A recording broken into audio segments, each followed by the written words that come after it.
¿Alguna vez viajando en carretera has visto que a la orilla del camino de repente se ven toboganes echados a perder dentro de balnearios abandonados? Uno de estos era el Santa Elena. Hace 20 y tantos años, cuando estaba abierto, el sistema de seguridad de ese lugar estaba constituido en un 80% por un Doberman y en un 20% por un guardia. El guardia todo el tiempo estaba dormido. Tantito había un ruido y el perro lo despertaba avisándole con ladridos agresivos. Entonces iban los dos a ver. Muchas veces con los ladridos del perro era suficiente. Cualquier persona que se estuviera metiendo a la propiedad sin permiso oía o veía al perro y mejor se iban. Rara vez el perro daba una falsa alarma. Aquella noche avisó que había una amenaza al fondo del parque donde se encuentran los toboganes grandes. En donde se detuvieron, el guardia miró al perro para ver hacia dónde ladraba. Veía la parte más alta, la última plataforma del tobogán. Había un sujeto allá arriba. «Alto, deténgase donde está. Le informo que ha violado el perímetro de seguridad. ¿Es usted consciente del riesgo que representa ingresar a los toboganes y a las albercas sin iluminación y sin personal de salvamiento presente? Por favor, mantenga las manos a la vista y camine hacia la salida. Este incidente quedará registrado en el reporte de vigilancia». La persona en lo alto no se movió. Miraba hacia abajo, estaba recargado en el barandal. En ese momento el perro ya no ladraba. El guardia le había dado la orden de que no lo hiciera, pero estaba crispado, tenía el lomo erizado y los ojos pelados. Apuntó con la linterna hacia arriba y ahora sí el tipo se movió, se escondió de la luz. El guardia se movió a la izquierda para encontrarlo desde otro ángulo. Le pareció verlo cerca de la boca del tobogán. «Ni lo intente, baje por las escaleras. El tobogán está seco. Si se avienta no va a resbalar, se va a atorar a la mitad. Evítenos la molestia de tener que subir a sacarlo o llamar a la policía. Regrese a los escalones ahora». El tipo se agachó y desapareció. Se aventó por el tobogán más alto, se internó en una oscuridad más que absoluta. En el día se ve muy poco, en la noche está suspendido en la nada, en el vacío. Me pregunto cómo será esa sensación.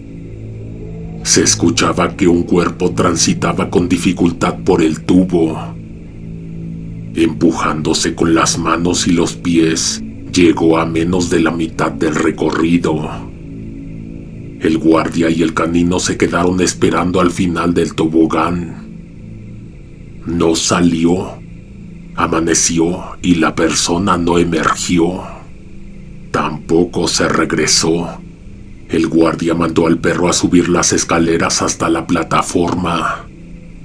Aunque había un tema, no existía manera de que el perro entrara al tobogán. No había manera de ordenárselo. Mordería la cara del que intentara lanzarlo a ese claustrofóbico vacío. Al día siguiente, era miércoles. El parque no abría sus puertas ese día. El guardia avisó a primera hora del día que tenían que mandar personal para sacar a una persona que se había quedado atrapada. Prendieron la bomba y el agua empezó a caer en los toboganes a los 2 minutos. Poco después empezó a caer el agua en la alberca, pero el tipo no bajó. Alguien tuvo que irse a cambiar para aventarse y empujarlo en caso de que estuviera atorado. No parecía haber nadie en el tobogán.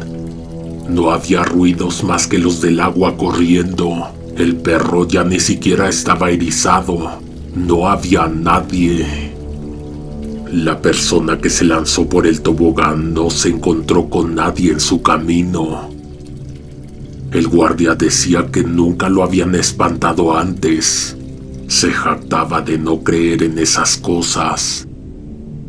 Esa noche no pudieron dar otra explicación. Ese tobogán se llamaba Ciclón. Como a las 2 semanas ocurrió un accidente en el Ciclón. Arriba, en la plataforma de Ciclón, un muchacho de unos 15 años esperaba su turno. Cuando de arriba le dieron la indicación, se lanzó con un grito que retumbó en el tubo. Segundos después salió disparado por la boca del tobogán, rodeado de una nube de rocío helado.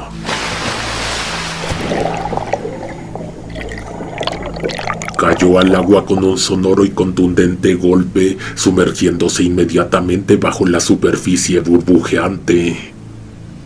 Nadie le estaba prestando especial atención, pero se esperaba ver su cabeza salir a flote un segundo después, tosiendo y riendo.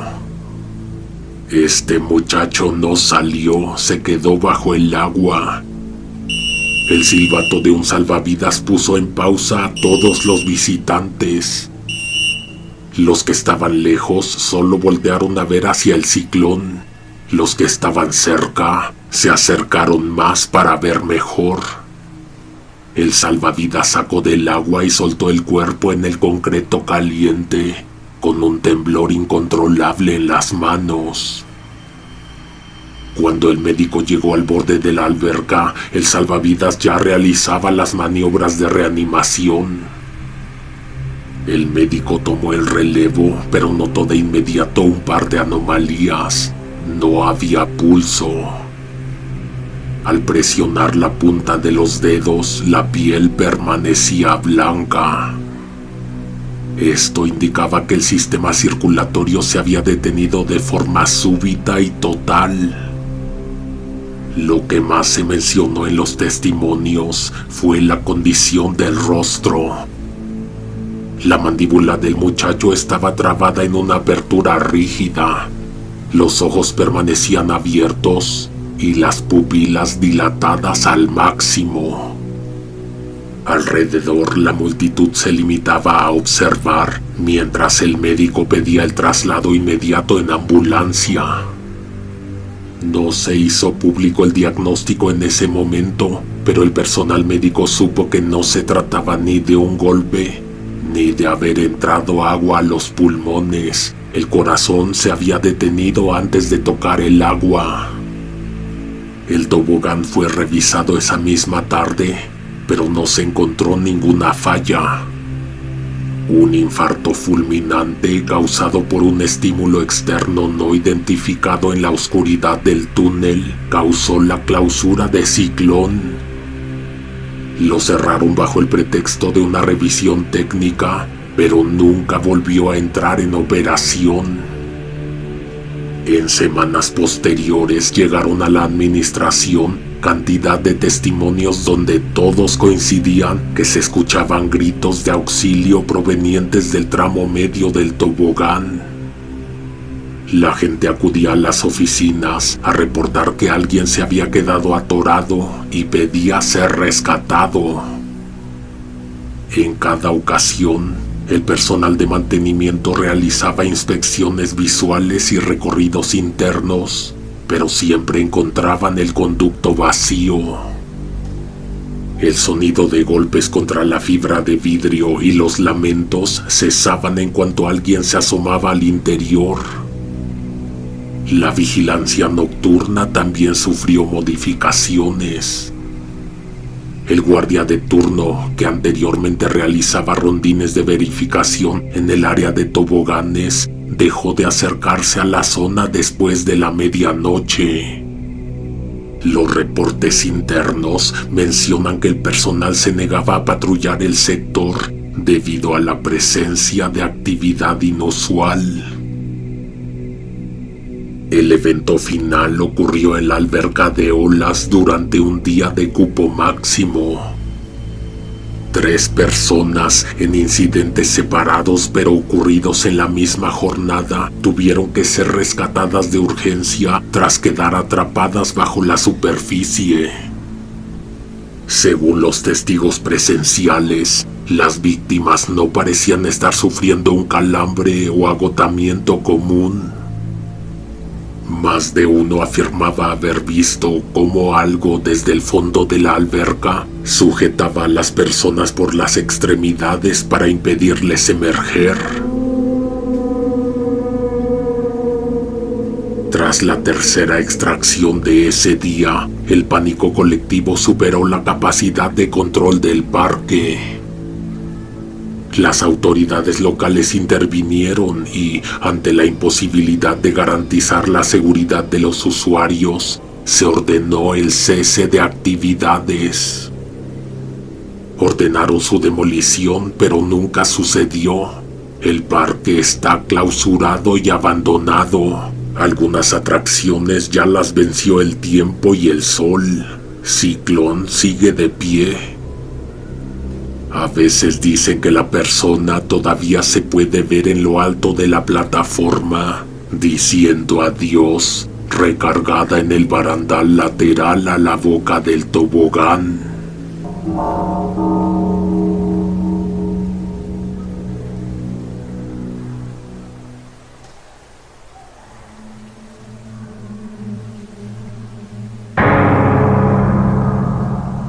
Llegamos temprano para poder disfrutar un rato las albercas para nosotros solos. Más tarde, como a las 11, el parque ya estaba a reventar.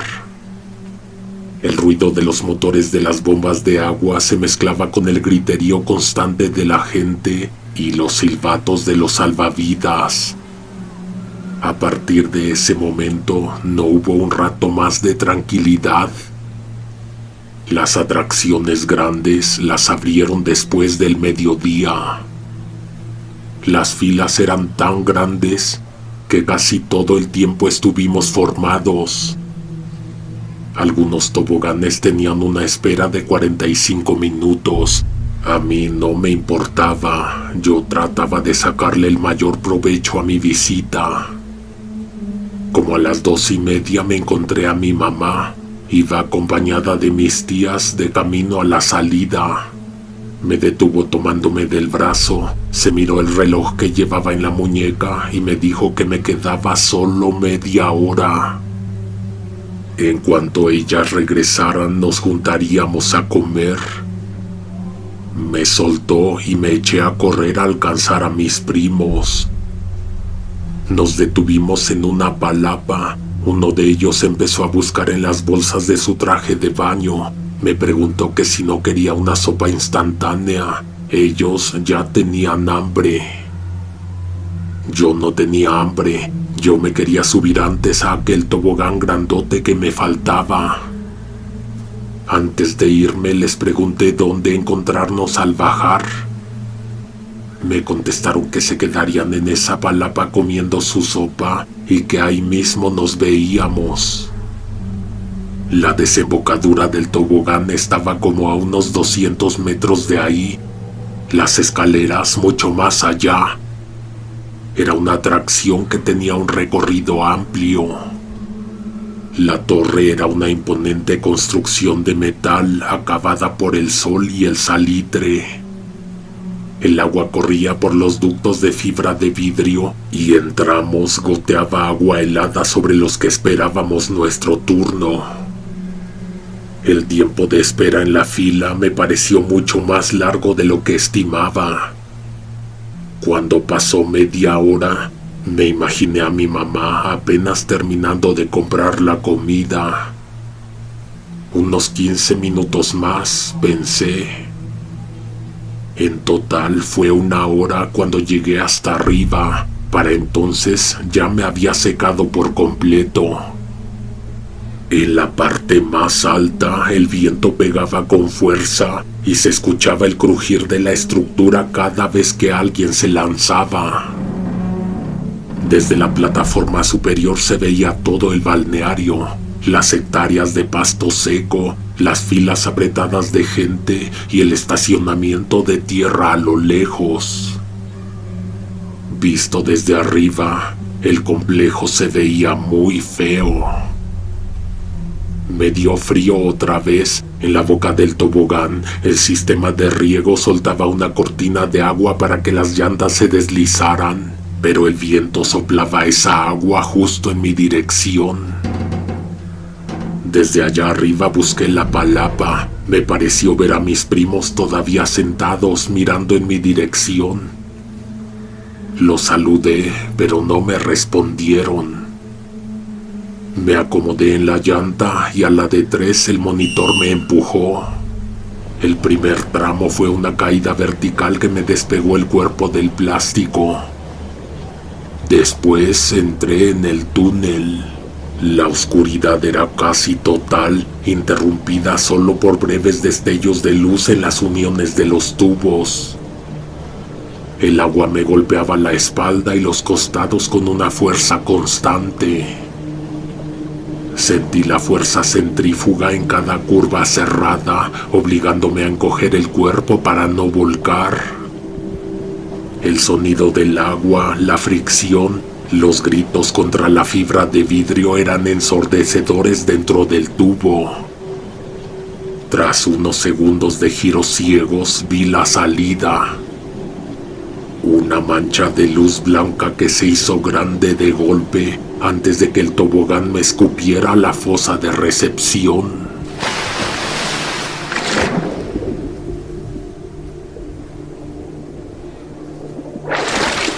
Tragué mucha agua cuando llegué a la desembocadura. Se me metió también por la nariz y en un oído.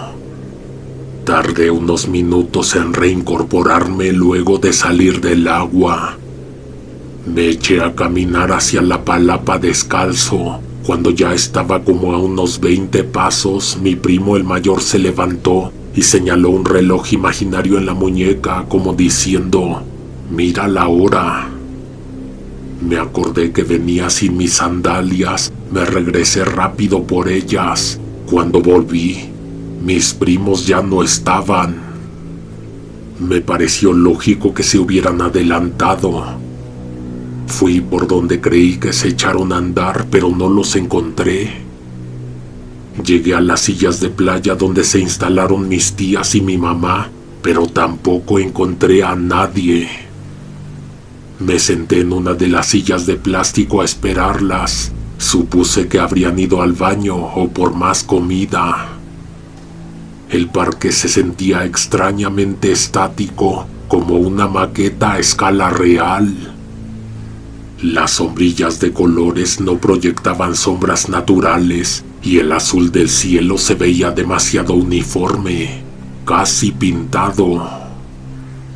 Me fijé en las pertenencias sobre nuestra mesa. Las toallas estaban ahí, pero se sentían rígidas y secas, como si llevaran días bajo el sol. Pensé que me había equivocado de sección, así que me levanté y caminé hacia la siguiente palapa. Para mi sorpresa, encontré la misma configuración. La misma hielera azul con el asa caída, los mismos 3 pares de sandalias dispuestos en el mismo ángulo y la misma toalla de rayas doblada sobre el respaldo. Desconcertado, caminé hacia las últimas palapas del fondo, en una zona donde nunca habíamos estado. El patrón no cambiaba ni ahí. Era una repetición exacta de nuestro campamento familiar, multiplicada fila tras fila. No sabía en cuál de todas quedarme a esperar, porque todas parecían ser la de mi familia. Poniéndoles atención, ninguna se sentía real. Después de unos minutos, me acerqué a la alberca que teníamos enfrente. Se supone que mis primos, los más chicos, se la pasarían ahí todo el tiempo. Pues no estaban. No podía ser que aún no llegaran con la comida. Me dijeron media hora. Para ese entonces ya había pasado 1 hora y media. Se debieron haber movido a otro lado. Me empecé a asustar. A esa edad aún no tenía explorado el sentimiento de abandono. Fue nuevo para mí. De pronto me empezó a faltar el aire.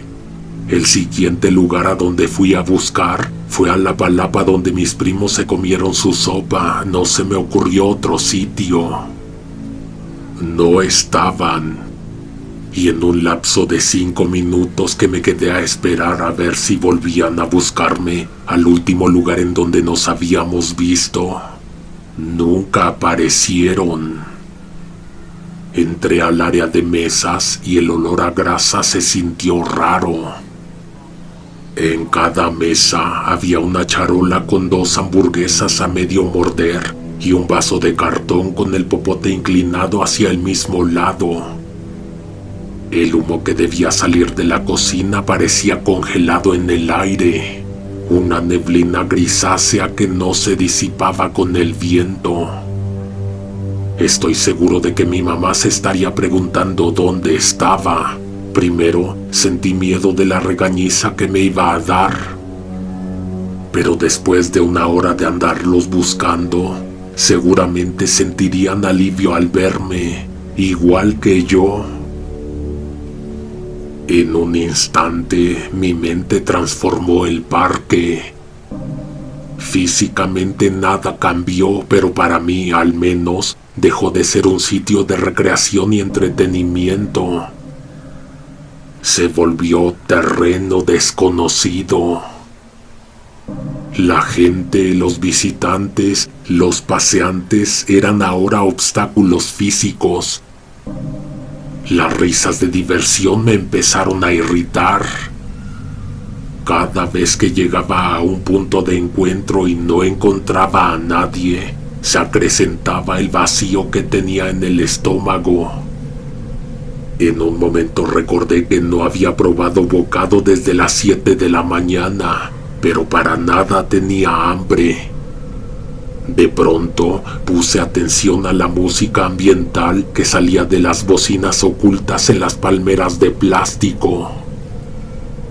Esperaba escuchar un anuncio de búsqueda interrumpiendo la canción, pero oyéndolo bien, no era una canción. Era una risa grabada de un niño que se repetía cada 10 segundos, seguida del sonido de un chapuzón.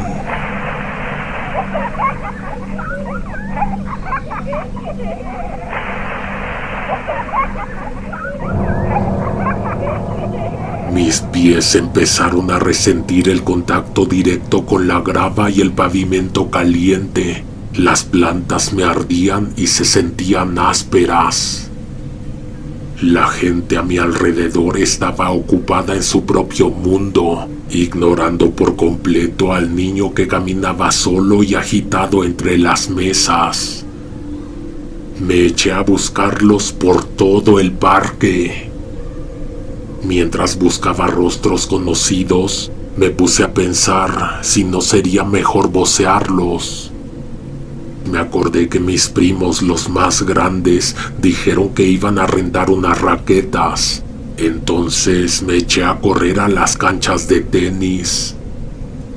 En mi camino hacia allá, pasé por una hilera de botes de basura de color naranja.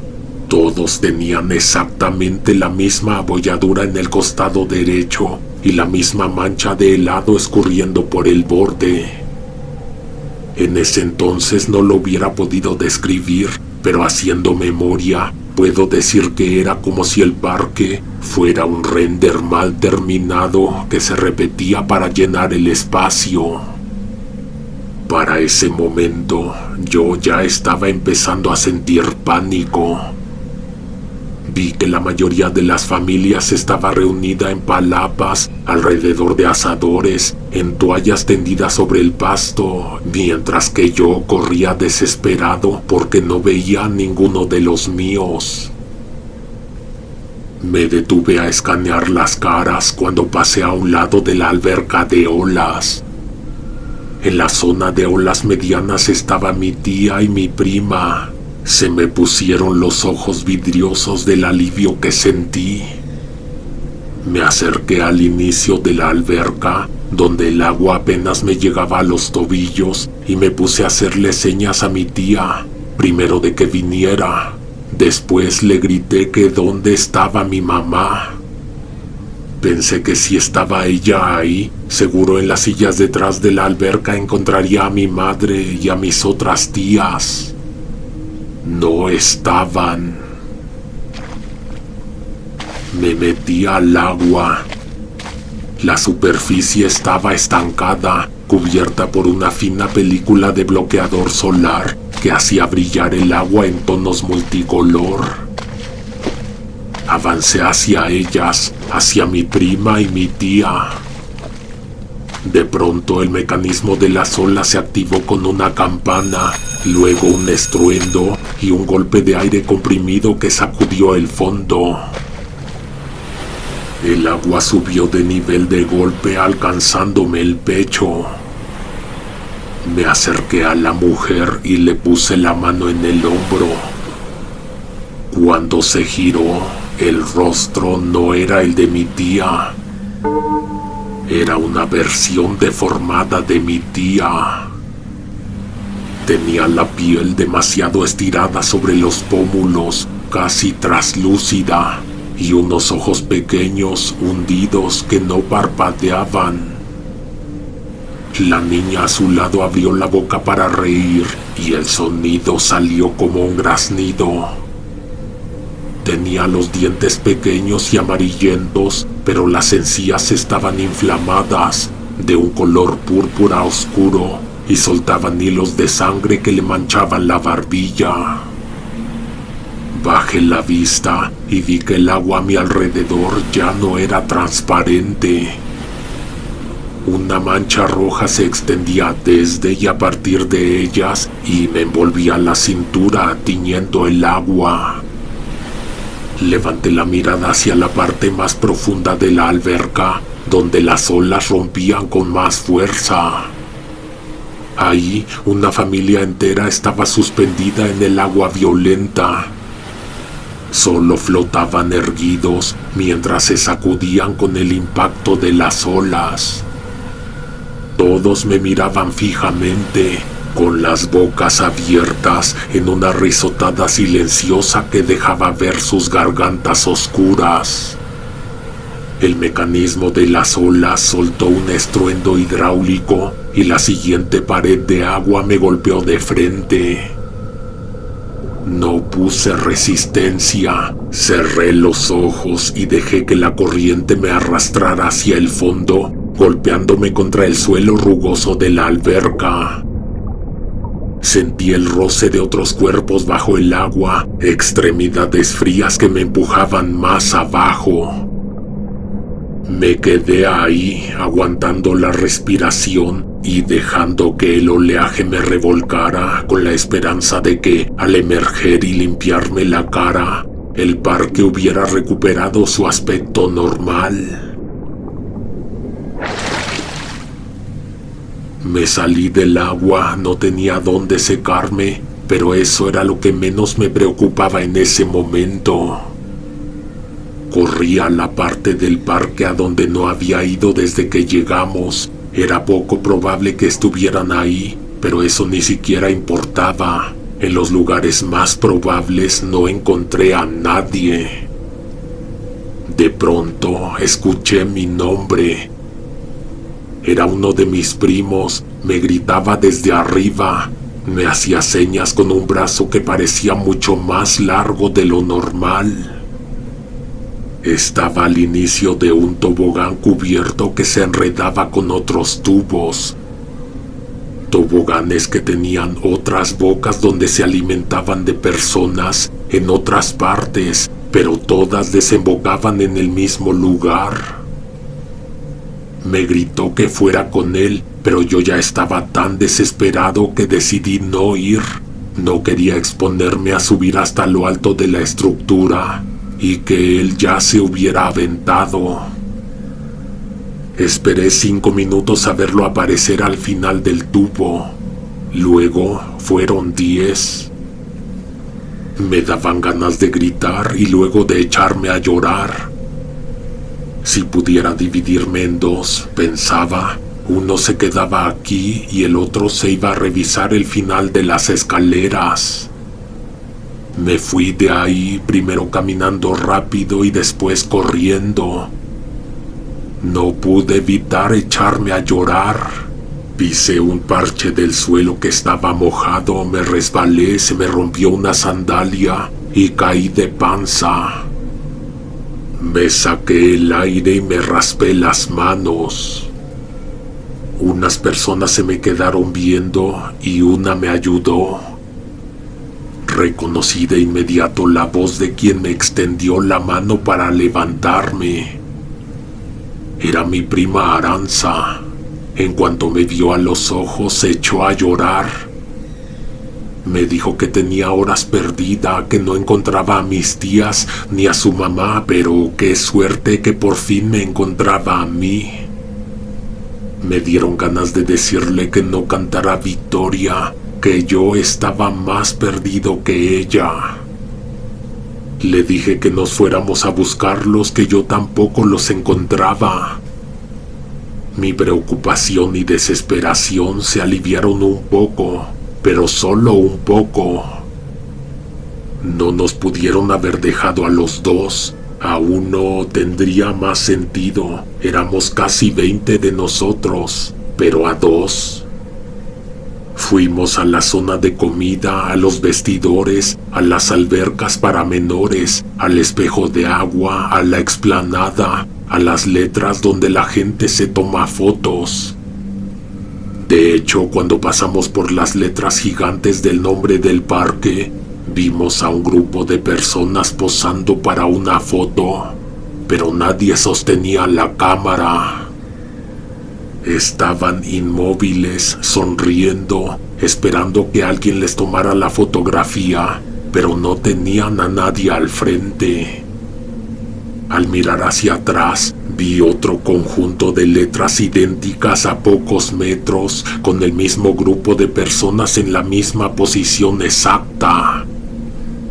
Se lo quise hacer notar a mi prima, pero ella se adelantó.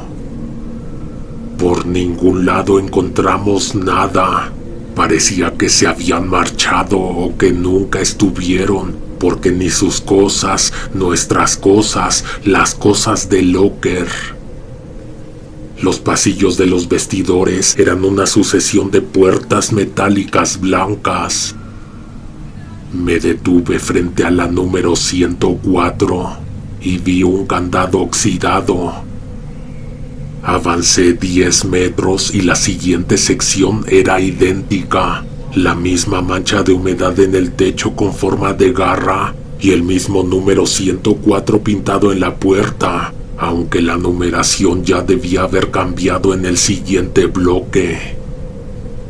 Mi prima se metió corriendo al baño, no sé si a buscar a mis tías o porque le andaba. Conforme pasaban los minutos, volví a sentir peso en el pecho, miedo. Me sudaban las manos. Se tardó 10-15 minutos. Una señora iba entrando al baño. Le pedí que si podía fijarse si estaba mi prima ahí dentro. Una niña con un traje de baño amarillo con una estrella. La señora tardó en salir y cuando salió me dijo que se le había olvidado, pero que le diera la vuelta a los baños porque había una salida del otro lado. Me metí a esos baños sin pensarlo, me asomé rápido, le grité por su nombre, Aranza. Nadie respondió. Dieron las 5 de la tarde, la hora en que empiezan a anunciar que está próximo el cierre del parque. Me fui corriendo a las taquillas, les dije lo que me pasaba.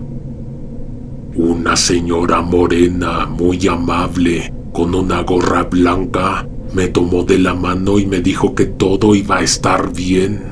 Sentí mucha calma. Me llevó a las oficinas del parque y habló con una persona de uniforme. Desconozco si el encargado o un empleado más. El tipo me miró con lástima y me dijo que las personas de la cabina de radio se acababan de marchar, pero que me fuera a la salida a esperarlos. Ahí sí o sí nos íbamos a reunir. La mujer de la gorra blanca me sonrió y me dijo que no me preocupara, que ella iba a andar cerca, y viéndome a los ojos, me aclaró que aún no era mi hora. Nunca había sentido lo que sentí cuando salió la última persona y vi que cerraron las puertas del parque. Vi a la taquillera que me ayudó una hora atrás a hablar con unas personas que parecían de seguridad. En ese momento tenía el rostro quemado, las plantas de los pies raspadas, la boca seca y un sabor de metal en la lengua. Un tipo se me acercó y me dijo que iban a llamar a una patrulla porque no podía pasar la noche ahí. Se estaba terminando de ocultar el sol cuando vi que en el estacionamiento el último vehículo, el último camión partió. Detrás de él había una camioneta verde como la de mi tía Soledad. Me acerqué primero despacio y después más rápido. Parecía que sí era. Parecía que también estaba mi prima Aranza, la que perdí en el baño.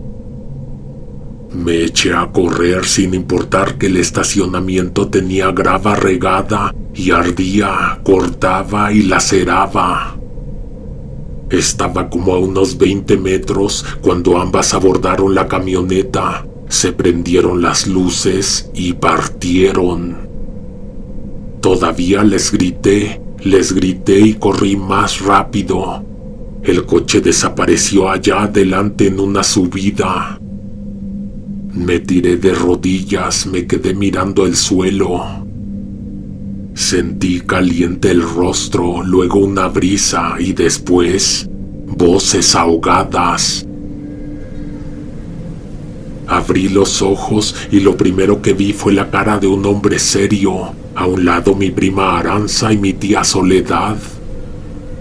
Estaba acostado, boca arriba. El sol me daba casi directo. Sentí un espasmo violento en el diafragma y expulsé un chorro de agua tibia mezclada con bilis. El líquido me salió por la nariz y la boca, dejándome un sabor metálico en la lengua, mientras mis pulmones intentaban succionar aire con un silbido. Mi mamá llegó después. Me quiso levantar, pero el médico le dijo que me dejara reposar un rato.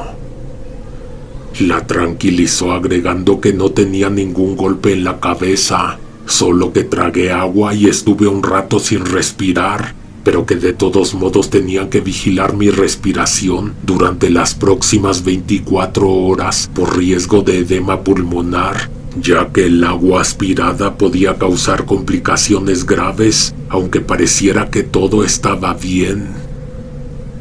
Eran todavía las 2:30 de la tarde. Aún quedaba un rato antes de que cerraran el parque, pero yo ya no me quise subir a ningún juego. No me quise apartar siquiera de las sillas y la palapa donde estuvieron mis tías toda la tarde. Lo que vi mientras estaba inconsciente fue tan vívido que no lo recuerdo como un sueño ni como una alucinación. Está registrado en mi mente como algo que sí pasó.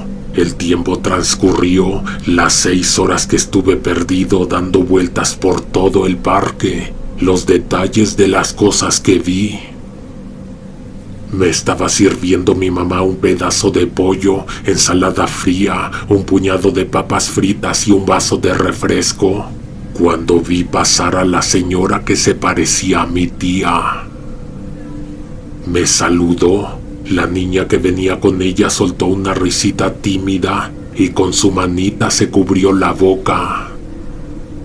A las 6 de la tarde Yo fui el primero en estar listo, vestido, con los tenis puestos y mi mochila al hombro. Cuando nos íbamos, la mujer de la gorra blanca en la taquilla se despidió de mí con la mano. Te dije que todavía no era tu hora y que todo iba a estar bien.